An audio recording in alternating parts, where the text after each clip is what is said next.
good evening. It's great to be back in Lebanon. It's been a few months, and it's really good to be back in Beirut and other parts of Lebanon. I'm wrapping up a 2-day visit to Lebanon, during which I engaged with several senior government leaders and key players to discuss the next steps as Lebanon begins the phase of gas exploration, which, as you know, is a tangible and real result of the historic maritime boundary agreement. I'll also note that after numerous trips and multiple rounds of negotiations over the last several years, I've been doing this for many years, coming to Lebanon to negotiate, come in, do meetings and leave, I finally had the opportunity to spend a couple hours going and seeing some of Lebanon's natural beauty and the historic treasures of this country, and I'm grateful that I had that opportunity. It was truly a remarkable experience to visit Baalbek. I come away from this visit as I always have.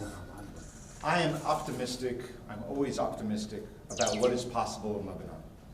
But I'm also impatient about the pace of reform, and I'm disappointed by all the lost opportunities.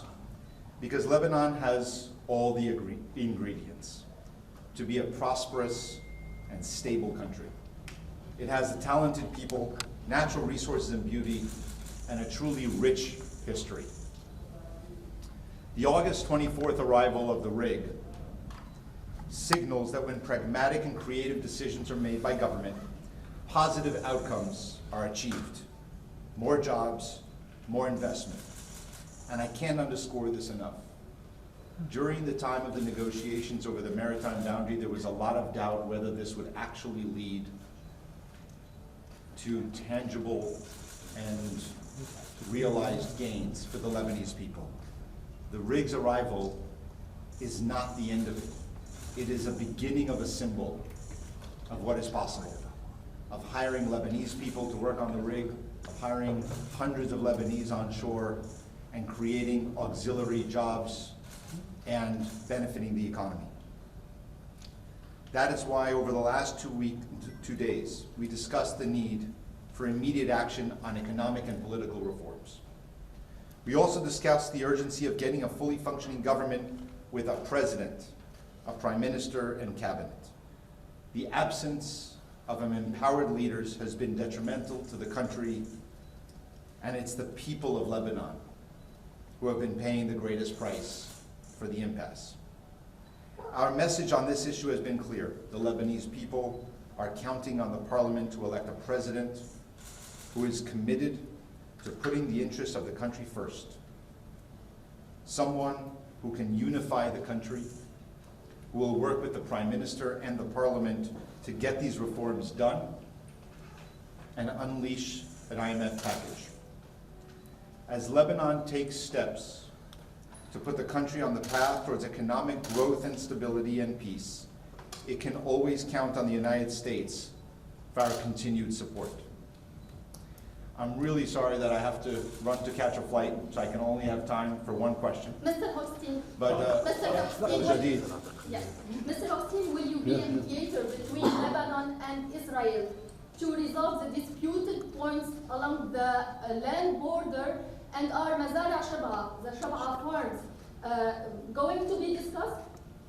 Well, I think coming here, now that the rig is here, I think we can see that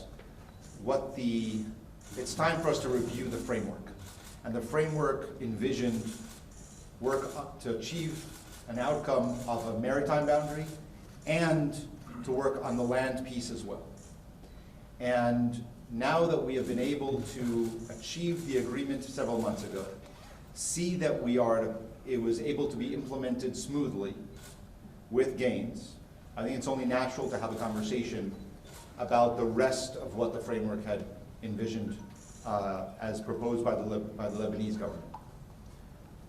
Over the last couple of days, I've been here to listen to the views of the Lebanese government, to go down south and see for myself the blue line and the surrounding areas, to understand and learn more about what is needed in order to be able to potentially achieve an outcome.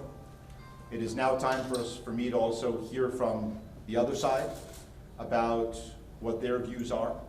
and to make an assessment if this is the right time and if we are at a window of opportunity to be able to achieve it. Clearly, the United States always supports a policy that enables stability and security. And resolving long disputes is always something that can benefit the country. In the case of Lebanon, as we talk about economic reforms and political reforms, if we can also match that with security and the kind of security that demonstrates to the rest of the world that the country is good and open for business in a reliable manner, it will be good for everyone. So I think that I'm leaving here with a lot to think about, and I hope to be able to make a better assessment of whether this is the right time to have that conversation. Again, thank you very much for your time. I appreciate it. Have a great day. Night.